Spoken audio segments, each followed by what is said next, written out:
चंदन हा मूळचा कोकणातला एक साधा कष्टाळू तरुण. घरची परिस्थिती बेताचीच होती, म्हणून तो आपल्या पत्नीला सावित्रीला एक आणि 2 मुलांना 9 वर्षाचा साहिल आणि 6 वर्षाची मुक्ता घेऊन मुंबईला आला होता. मुंबईच्या एका चाळीत त्याने छोटासा संसार थाटला. चंदन एका कंपनीत सिक्युरिटी गार्डचे काम करायचा आणि सुट्टीच्या दिवशी पेंटिंगची कामे घ्यायचा. त्याचा संसार सुखात चालला होता. सावित्री घर सांभाळायची आणि मुली शाळेत जाऊ लागली होती. पण नियतीला काहीतरी वेगळेच मान्य होते. एके दिवशी चंदनला त्याच्या लहानपणाच्या मित्राचा समीरचा फोन आला. समीर गावात रिकामा बसला होता आणि कर्जाच्या विळख्यात अडकला होता. चंदन मनाचा मोठा होता. त्याने समीरला सांगितले, "अरे समीर, तू काळजी करू नकोस. तू मुंबईला ये, मी तुला कुठेतरी कामाला लावतो आणि तोपर्यंत तू माझ्याच घरी राहू शकतोस." हे ऐकून समीर मुंबईला आला. तो दिसायला थोडा रुबाबदार आणि बोलण्यात पटाईत होता. सुरुवातीचे काही दिवस त्याने खूप कष्ट केले. चंदन आणि समीर सोबतच कामाला जाऊ लागले. सावित्री सुरुवातीला समीरच्या येण्याने थोडी संकोचली होती, पण समीरने आपल्या गोड बोलण्याने तिचे मन जिंकले. तो सावित्रीला घरकामात मदत करायचा, मुलांशी खेळायचा आणि चंदनच्या गैरहजेरीत घराची सर्व कामे स्वतःहून करायचा. चंदनला वाटले, वा, किती चांगला मित्र मिळाला आहे. पण समीरच्या मनात काहीतरी वेगळेच शिजत होते. त्याची नजर आता चंदनच्या संसारावर आणि सावित्रीवर पडली होती. समीरने हळूच सावित्रीशी जवळीक वाढवायला सुरुवात केली. तो तिला मुंबईच्या गजबजलेल्या जीवनाबद्दल सांगायचा. तिला नवनवीन स्वप्ने दाखवायचा. चंदन दिवसभर बाहेर असायचा आणि मागे समीर आणि घरात सावित्री तासनतास गप्पा मारू लागले. काही महिने उलटले. आता समीरला स्वतःची खोली शोधायला हवी होती, पण तो टाळाटाळ करत होता. एके दिवशी चंदन लवकर घरी आला आणि त्याने पाहिले की समीर आणि सावित्री खूप जवळ बसून हसत खेळत बोलत होते. चंदनला ते थोडे खटकले. त्याने त्या रात्री सावित्रीला विचारले, समीर अजून किती दिवस इथे राहणार आहे? त्याला सांगावे लागेल की आता स्वतःची सोय कर. सावित्री चिडली.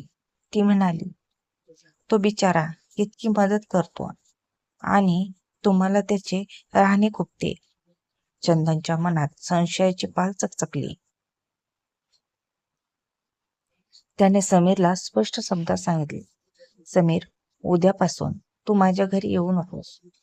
तू तुझे वेगळे पहा. समीरने वरवर होकार दिला, पण त्याच्या डोळ्यात सुडाची भावना होती. समीरने बाहेर खोली घेतली, पण त्याने सावित्रीचा पिच्छा सोडला नाही. चंदन कामावर गेल्यावर समीर चोरून घरी यायला लागला.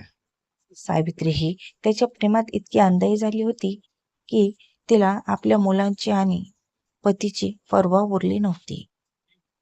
एके दुपारी मोठा मुलगा साहिल शाळेतून लवकर घरी आला.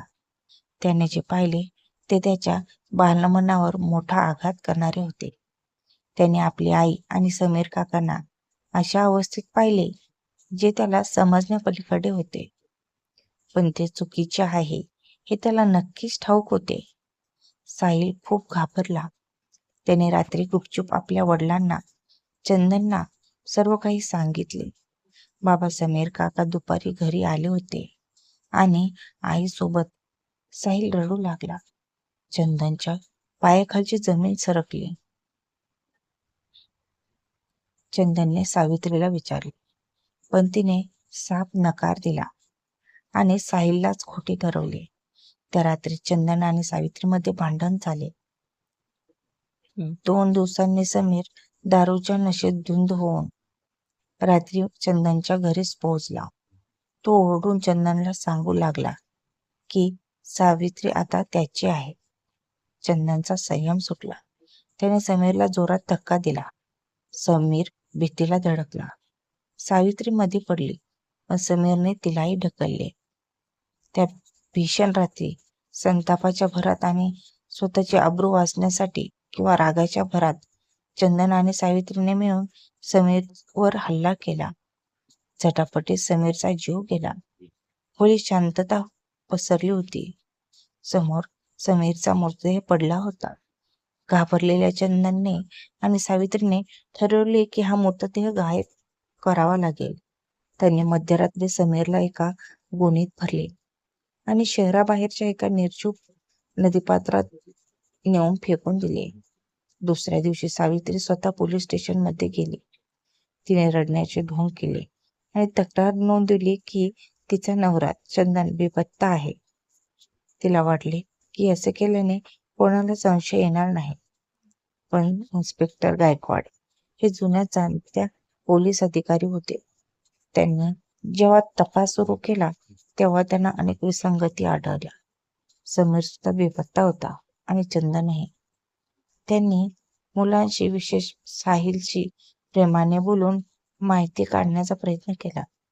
साहिलच्या डोळ्यातली भीती आणि सावित्रीचा अस्वस्थपणा पोलिसांच्या नजरेतून सुटला नाही. शेवटी नदीकाठी एक मृतदेह सापडला जो समीरचा होता. पोलिसांनी चंदनला ताब्यात घेतले आणि जेव्हा खाक्या दाखवल्या तेव्हा सर्व सत्य बाहेर आले. सावित्री आणि चंदन या दोघांनी त्यांच्या कृत्याची शिक्षा मागितली. एका चुकीच्या निर्णयामुळे आणि विश्वासघातामुळे एक हसते खेळते कुटुंब उद्ध्वस्त झाले. जर कहाणी आवडली असेल तर नक्कीच आपल्या चॅनलला सबस्क्राईब करा. धन्यवाद.